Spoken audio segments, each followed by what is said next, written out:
બધાને મારા નવા વર્ષના રામ રામ. આજના દિવસે ભારત દેશના લોખંડી પુરુષ સ્વર્ગીય સરદાર વલ્લભભાઈ પટેલજીની જન્મ જયંતિ નિમિત્તે એમના ચરણોમાં નતમસ્તક વંદન કરીને કોટી કોટી પ્રણામ કરું છું અને સાથોસાથ મારી વાતની શરૂઆત હું જય ઘોષથી કરવા માંગીશ. તો જય ઘોષ અને ગર્જના એવી કરવાની છે કે આ ભ્રષ્ટાચારી ભારતીય જનતા પાર્ટીના નેતાઓના કાનના પડદા ફાટી જાય અને જે લોકોએ કડદો કર્યો છે અને વર્ષોથી જે ખેડૂતોને લૂંટી રહ્યા છે એવા કડદા કરવા વાળાના પણ કાન ફાટી જાય. તો તૈયાર છો? તો તમને હાથ ઉપર કરી મુઠ્ઠી વાળી અને તાકાતથી બોલવાનું છે.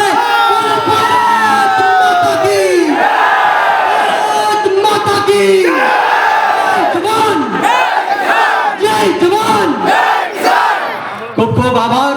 મંચ પર બિરાજમાન આમ આદમી પાર્ટી દિલ્હીના પૂર્વ મંત્રી ગોપાલ રાયજી, આમ આદમી પાર્ટીના પ્રદેશ અધ્યક્ષ અને આપણા સૌના ટાઈગર ઈશુદાન ગઢવીજી, યુવાનોના પ્રેરણા સ્ત્રોત, યુવાનોના આદર્શ, યુવાનોના માર્ગદર્શક વિસાવદરના ધારાસભ્ય ગોપાલભાઈ ઇટાલિયા, ચૈતરભાઈ વસાવા, હેમંતભાઈ ખવા અને તમામે તમામ આમ આદમી પાર્ટીની ટીમનો આ તકે હું ખૂબ ખૂબ આભાર વ્યક્ત કરું છું. અને મારી સામે પધારેલા જગતના તાત, જગતના બાપ, અન્નદાતાઓ, ખેડૂતોને નતમસ્તક વંદન કરીને આપ સૌનું ખૂબ ખૂબ સ્વાગત કરું છું, ખૂબ ખૂબ આભાર વ્યક્ત કરું છું.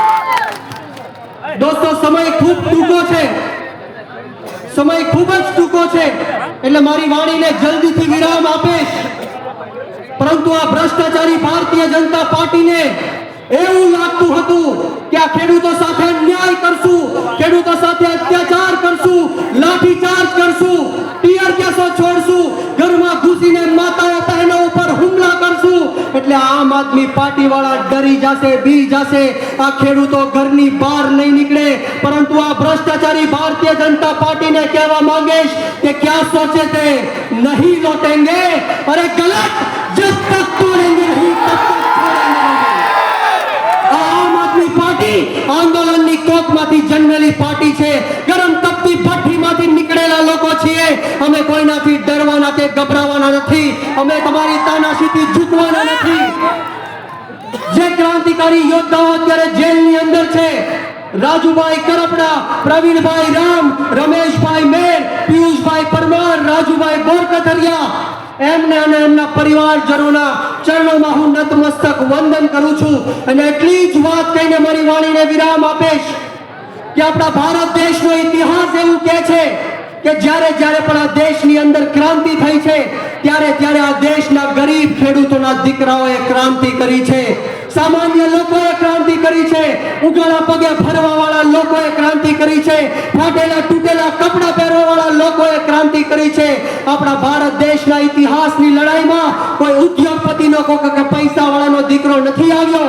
જ્યારે જ્યારે આ દેશને જરૂર પડી છે ત્યારે ત્યારે આ ગરીબ ખેડૂતના દીકરાઓ ફાંસીના માંચડા ઉપર ચડ્યા છે. જ્યારે જ્યારે આ ગરીબ ખેડૂતના દીકરાઓ બોર્ડર ઉપર શહીદ થઈને નમાલી પાકિસ્તાનની અમે પાદ ભીડે છે. અને આ ભ્રષ્ટાચારી ભારતીય જનતા પાર્ટીના લોકો 3 ટાઈમ પેટ ભરીને જમી શકે છે તો એમાં ખેડૂતોની દેન છે. પરંતુ દુઃખ સાથે કહેવું પડે કે આજનો ખેડૂત દિવસે ને દિવસે દેવાદાર બનતો જાય છે. આ ભારતીય જનતા પાર્ટીનું ષડયંત્ર છે કે આ ખેડૂતો દેવામાં જીવવા જોઈએ અને દેવામાં જ મરવા જોઈએ. આ દેવામાં જ જીવવા જોઈએ અને દેવામાં જ મરવા જોઈએ. આનું દેવું ક્યારે પૂરું ન થવું જોઈએ, દિવસે ને દિવસે દેવાદાર બનતો જવો જોઈએ. ત્યારે આ ભારતીય જનતા પાર્ટીને હું કહેવા માંગીશ અને એની અમુક ટકા જે ગુલામ પોલીસ છે એને કહેવા માંગીશ કે તમારી તાકાત હોય તો આમ આદમી પાર્ટીને રોકીને બતાવો. અને હમણાં જ તાજેતરમાં મને સમાચાર મળ્યા છે કે જસદણ વિછિયાના ધારાસભ્ય અને ગુજરાત રાજ્યના કેબિનેટ મંત્રી કુંવરજી બાવળિયાએ વાણી વિલાસ કર્યો છે. કુંવરજી બાવળિયા એવું કહે છે કે બોટાદ અને સુરેન્દ્રનગર જિલ્લાનો કોળી સમાજ આમ આદમી પાર્ટી સાથે નથી. પરંતુ હું કુંવરજી બાવળિયાને આજે જાહેર મંચ ઉપરથી કહેવા માંગુ છું કે હજારોની સંખ્યામાં આજે ખેડૂત મહાપંચાયતમાં કોળી સમાજ ઉપસ્થિત છે. હું તમને આજે આપવા માટે આવ્યો છું. હું અહીંથી માનદાતા ભગવાનનો નારો બોલાવવા જઈ રહ્યો છું. તમારે મોટી વાળી અને તાકાતથી આ નારો બોલવાનો છે. બોલો પૃથ્વીપતિ સમ્રાટ માનદાતા મહારાજની, માનદાતા મહારાજની. કુંવરજીભાઈ સાંભળી લેજો, કોળી સમાજ આમ આદમી પાર્ટીની સાથે છે. બોટાદનો કોળી સમાજ આમ આદમી પાર્ટીની સાથે છે. કુંવરજીભાઈ જોઈ લેજો, સુરેન્દ્રનગરનો કોળી સમાજ આમ આદમી પાર્ટીની સાથે છે. કોળી સમાજ સાથે અન્યાય અને અત્યાચાર થાય ત્યારે આ કોળી સમાજના ભારતીય જનતા પાર્ટીના ગુલામ નેતાઓ રાજનીતિ કરવા માટે આવી જાય છે. પરંતુ આજે હું ચોક્કસપણે એને કહેવા માંગીશ કે આ જ બોટાદનો કોળી સમાજ છે જેણે આમ આદમી પાર્ટીને 2022 ની ચૂંટણીમાં જીત અપાવી હતી.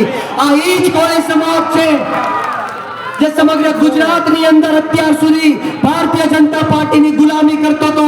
પરંતુ આવનારા દિવસોમાં આમ આદમી પાર્ટી સાથે જોડાઈને આ ભાજપને જડબાતોડ જવાબ દેવાનો છે અને ભારતીય જનતા પાર્ટીને જડમૂળમાંથી ઉખાડીને ફેંકી દેવાનો છે. મિત્રો, વિશેષ વાતો નથી કરવી. અહીંયા મોટી સંખ્યામાં ખેડૂતો ઉપસ્થિત છે ત્યારે હું ખેડૂતોને કહેવા માંગીશ કે આપણે સૌએ આમ આદમી પાર્ટીમાં જોડાઈને ક્રાંતિ કરવાની છે, સત્તા પરિવર્તન લાવવાનું છે. બોલો તૈયાર છો?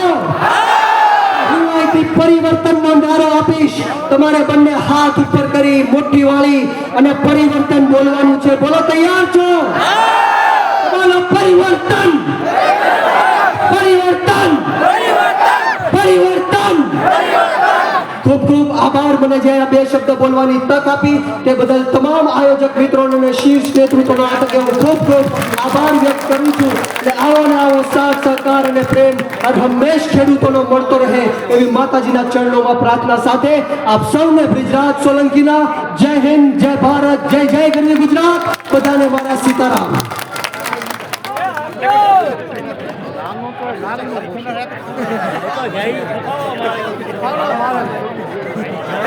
મીડિયા વાળા ઉભા હતા ને.